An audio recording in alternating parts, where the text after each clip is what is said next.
Well, it's not a pleasure to take a call on the Immigration Amendment Bill. I think the member who has just resumed his seat said one thing that I do agree with, that none of us would disagree with, and that is that he admitted the true facade nature of this bill when he said the government has no intention of acting this way, and raises the obvious question: why are we considering this bill? It is a nasty, insidious, vicious piece of legislation that will do nothing for our international reputation. It will continue the decline and degradation of our reputation under this government. Every time we come into this House, every session we've had this year just about, there's been a piece of legislation that has been about an abuse of due process, an abuse of civilians' rights, and here is another piece of legislation doing exactly the same thing. This was a trumped-up bill, connived and contrived to appeal to a very small number of the national government's donor base, to sort of press a button to say we are tough and we're strong and we can beat up on those people whose situation is so desperate they flee their country of origin and take any means possible, go across dangerous waters to try and wash up on somewhere that will have them. It simply won't happen in New Zealand.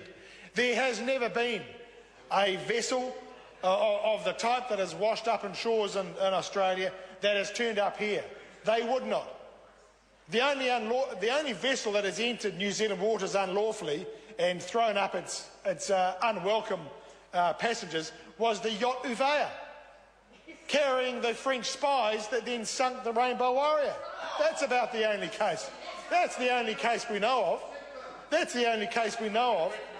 And when you think about the treacherous waters of the Tasman, look, there are naval boats that haven't been able to make it across the Tasman. They washed up on that little island, just to the east of Australia, washed up on that island and hold itself. That was an Australian naval boat.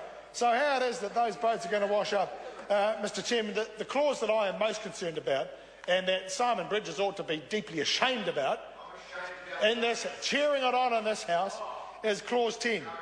Is clause 10, clause 9 and 10, clauses 9 and 10 actually, which are yet again this government withdrawing or withholding basic civil and political rights that people in this country ordinarily expect. So whereas we had it in the public health and disability legislation, the ousting of courts' jurisdiction to hear legitimate legal claims, now we have it again. Now we have it again in clause 10. What would otherwise be a right that any other refugee would have to take a claim and have it heard by the tribunal, that is to be removed under this legislation in this mad, desperate rush to look tough and strong against people who are seen as the vulnerable and the dispossessed and the unfortunate. That's what they want to do. That's what this bill will do. That's what this government will do.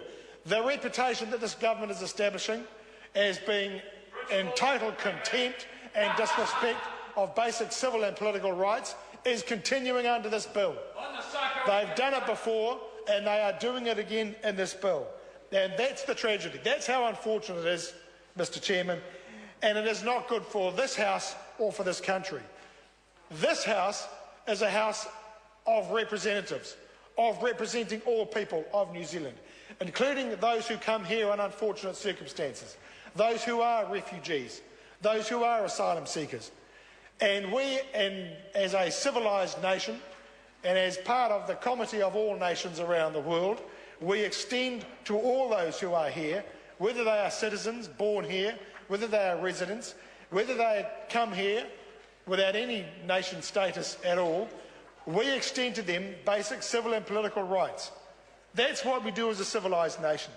And clauses 9 and 10 will eliminate those rights for those who come here, whether as part of a mass arrival, as this bill describes it, or whatever it is.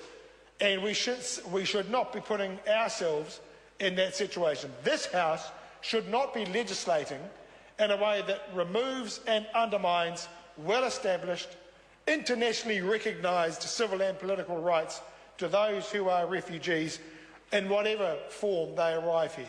whether they come in ones or twos, whether they come in groups of 10 or more. Mr. Chairman. Jan Logie.